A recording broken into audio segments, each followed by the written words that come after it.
Expos have always been places for architects to experiment. And here in Milan, they could really go wild, within limits. Organizers required that pavilions be constructed in an environmentally friendly way. That's why wood is the main construction material in evidence at Expo 2015. Take the Spanish pavilion, one of 54 national pavilions. For 6 months, it will present Spain to the world. So the architect faced a big challenge. How could he build a structure that's sustainable yet representative? Trying to do something that has never been seen before is the typical approach to a pavilion, because pavilions are supposed to surprise you. And we were trying to surprise people through the simplicity of our pavilion somehow. Other nations try to do this by using big names. Star architect Norman Foster designed this pavilion for the United Arab Emirates. The Russian pavilion opts for the expansive look.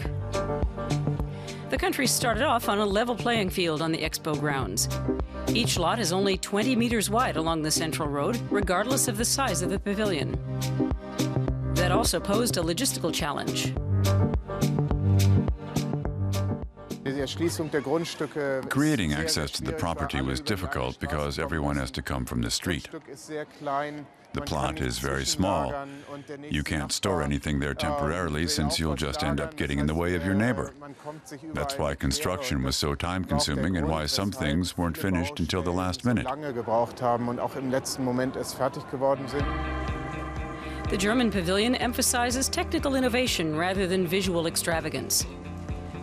Printed solar cells and a natural ventilation concept promote the idea of sustainability.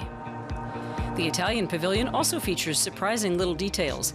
The building's facade, which resembles tree branches, is made of a new kind of cement that can help clean the air.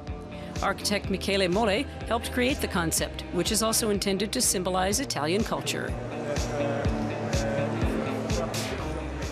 We choose to represent Italy with the idea of the plaza. So this great void inside the building is the plaza in which all the community, all the Italian community can meet together and feel themselves not like individual people, but a community. The Palazzo Italia will be a reminder of this expo for years to come, mainly because all the other pavilions will be torn down. That's why most of the architects used lightweight construction materials. 80% of the materials must be recyclable. But that doesn't mean architects can't come up with extravagant designs. As the French pavilion proves, the wooden building resembles a French landscape that's been turned upside down. It was based on the idea of the traditional French indoor market. Once the expo closes at the end of October, the structure by architect Anouk Legendre will be rebuilt in France. Expos have always been places to demonstrate possibilities. We used this building to demonstrate wood's diversity as a building material. Normally, wood is square-shaped, and it's been used in the same way for ages. We wanted to show that wood can be used in new ways and that the shapes can be very free. Many people don't realize you can do something like this with wood, have this freedom. But then, France is the land of liberty. The British pavilion takes a completely different approach. It's designed to resemble a beehive, complete with a swarm of bees.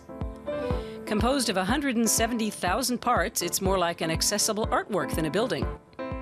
Its creator doesn't only want to highlight the ecological importance of bees. The design by British architect and artist Wolfgang Buttress is also a plea for a more people-friendly architecture. For me, I think the most successful architecture is the one where the person is in the centre of the architecture, where it's you can have amazing shapes, textures, rooms, meaning, but to me it's how it feels when you're actually inside the building. 20 million visitors are expected to come to Expo 2015. Some 1.3 billion euros have been spent creating the pavilions. Will they influence the future of architecture? Something is happening on the architecture scene. The topic of conserving resources is being taken very seriously. That has to start in the area of reduction. We can see that here on the pavilion's roof, but also all around us. Das sehen wir hier auf dem Pavillon, aber auch in der Nachbarschaft. Though they may be temporary, the Expo pavilions are visually stunning and leave a lasting impression.